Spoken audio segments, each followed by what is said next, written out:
Hello,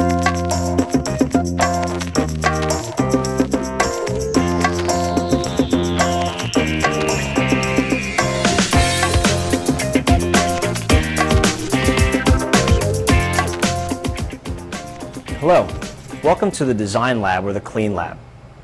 In this environment, students can engage in different parts of the design and problem-solving process depending on what their needs are at the time. The space has been set up so that students and teachers can be involved in demonstrations, lessons, lectures, or individual and collaborative work. The first thing to consider in this lab is the layout of the room.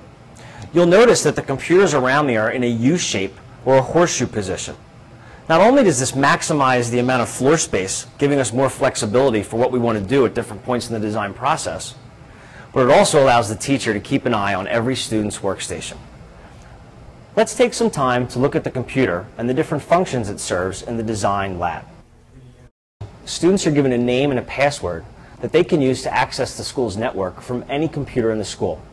Once there, they have access to a shared folder where they can leave work for other students or for the teacher. And they also have access to their own hard drive space. And in the best cases, there's software set up at the school so that they can access this from their house as well.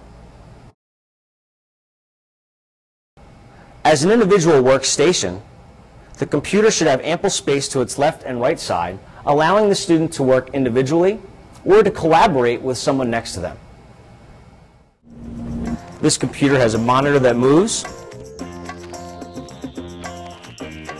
a keyboard that's adjustable, a mouse, and also access to USB drives so that students can bring work back and forth. Behind every computer should be at least one network drop for an Ethernet cable, and at least 2 different power cords for other pieces of equipment that students may have plugged in near them. At each stage of the design process, different pieces of software come into play. Students can design 2D and 3D objects and conduct simulations using CAD software such as Pro Engineer,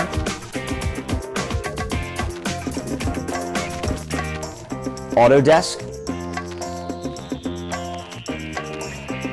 SolidWorks, or Google SketchUp, to name a few. If you want to bring in 21st century skills, such as digital citizenry, students should also be able to document their portfolios online using a blog.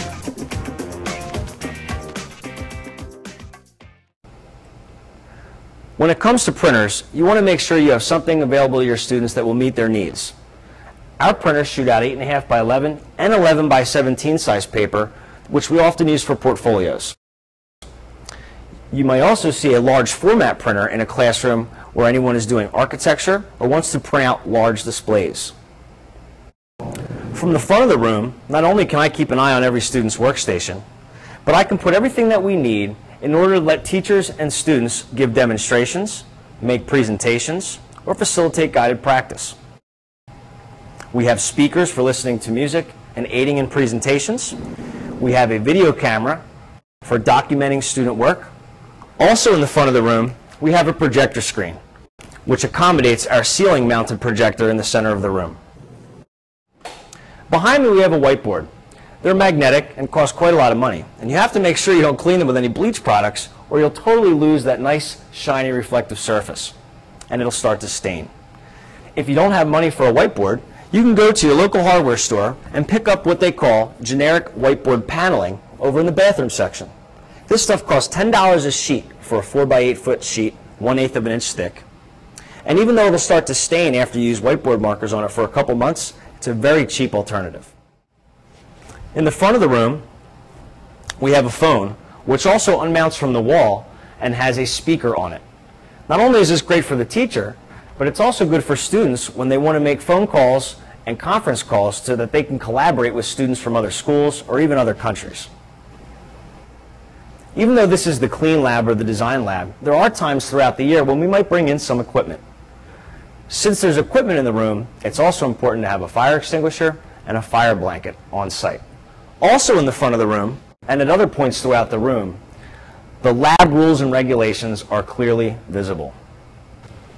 Here in the back corner of the room, you can see that we have set aside mailboxes so that each student has their own spot to store work. It's also a place for the teacher to deliver mail to the student.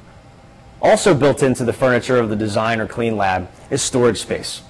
We've lined our walls with a series of cabinets that can be locked so that teachers can store things and keep them away from students, and so that students have access to storage space so that they're not cramming everything into their lockers.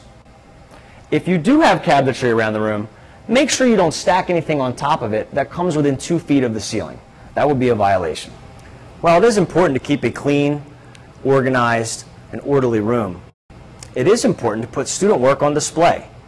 Not only does it make the students feel proud of their work, but it also lets visitors know what takes place in that space when you're not there to explain. When it comes to temperature control, remember that having a lot of electronic equipment in the room will raise the temperature. An air conditioner is important, but you don't want to make the room so cold that students have to come in every day with a sweatshirt. Remember, the Design Lab or the Clean Lab in this scenario is just one half of the facilities in this school. The other half is the fabrication or prototyping lab, with a lot of tools, machines, and equipment and space to work. At any given time here in this school, you may see students moving back and forth between the two rooms, even during the same day, depending on where they are in their design process. In closing, the Design or Clean Lab is a multifaceted space with a lot of components. Not only does it cost money to set up this infrastructure, but keep in mind that it's going to take money to maintain it. Thank you.